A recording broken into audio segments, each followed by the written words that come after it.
जी बिल्कुल, हम देख रहे हैं कि इंटर बैंक मार्केट में डॉलर जो है वो रुकने को तैयार नहीं है। आज फिर डॉलर में हमने देखा कि खासा इजाफा देखा गया। 196 रुपये भी इंटर बैंक मार्केट में डॉलर क्रॉस कर गया है।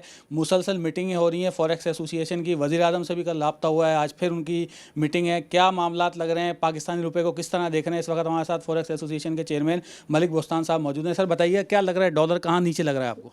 डॉलर की टांगें तो हम बड़ी खींच रहे हैं, लेकिन खिंचवाने नहीं दे रहा, उड़ रहे हैं। हम उसके पार्क फाड़ने की कल से कोशिशें हो रही हैं। और मैंने वज़ीर आज़म साहब को बताया ये फ्री मार्केट का काम नहीं, ये कमर्शियल बैंक बढ़ा रहे हैं और ये रोज़ाना दो रुपये बढ़ा रहे हैं। और इसको अगर 1 रुपये गिराएंगे तो हम 2 रुपये गिराएंगे। तो उनको इस चीज़ का इल्म नहीं था। राना सनाउल्लाह साहब भी बैठे थे, मरीन औरंगज़ेब भी थी, प्राइम मिनिस्टर थे, गवर्नर साहब भी थे।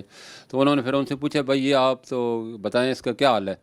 तो वो उन्होंने कहा जी डिमांड ज़्यादा है, सप्लाई कम है। तो मैंने बात जी इसको कोई इतनी बड़ी बात नहीं, इसको रोकना कोई इतना कोई रॉकेट साइंस हमने नहीं करनी। हमने इंपोर्ट बिल थोड़ा सा कट करना है, जो कि हमारा 6 अरब डॉलर है।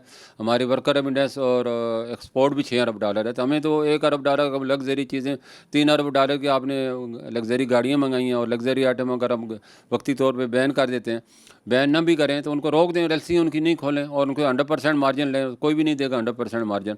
तो खुद ब खुद ये बैंक वाले सीधे हो जाएंगे। तो इसके लिए मैंने कहा 1998 की मिसाल दी, आपकी हुकूमत थी और उस वक्त डॉलर का रेट 44 से बढ़ के 64 हो गया और रिजर्व सिर्फ 400 मिलियन डॉलर रह गए थे। उस वक्त हमने सर्वाइव किया, पाकिस्तान को डिफ़ॉल्ट होने से नहीं बताया। 68 से कम के 54 किया और 4 साल 54 ही रहा। तो अब को इतनी बड़ी मुश्किल बात नहीं हमारे लिए, बैंक कंट्रोल में आ जाएँ। और बैंकों का कंट्रोल हमारा नहीं है, हुकूमत का है। और हमारी फ्री मार्केट को हमारे कंट्रोल में। तो बैंकों में आज इसी सिलसिले में दोबारा ये मीटिंग रीस्टार्ट होएगी। अब देखो क्या फ़ैसले होते हैं। कुछ फैसले मैंने कॉलेज आपको करवा घूंड बनना पड़ेगा और आप बैंकों को जो है इनको रोकना पड़ेगा कि दिन ब दिन रेट ना बढ़ाएं और ओवरसोल्ड ना हो। ओवरसोल्ड होते हैं फिर रेट बढ़ाते हैं ये लोग।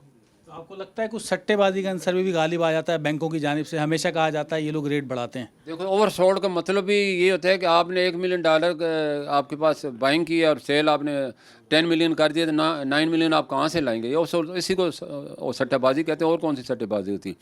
फॉरवर्ड सेलिंग हमने कहा जी वक्ती तौर पे रोक दें। अगर फॉरवर्ड कोई सेल आपको आ रहा है तो फिर आप सेल करें, वरना आप सेल ना करें। तो ऑटोमेटिकली सही हो जाएगा। और 100% मार्जिन रिड्यूस करें। सिर्फ खाने पीने की अशिया या दवाएँ या वो चीज़ें जो कि जिनके बगैर मुल्क चल नहीं सकता, बाकी तो ज़ीरो मार्जिन की फैसिलिटी वापस ले लें तो खुद ब खुद सही हो जाएंगे सारे।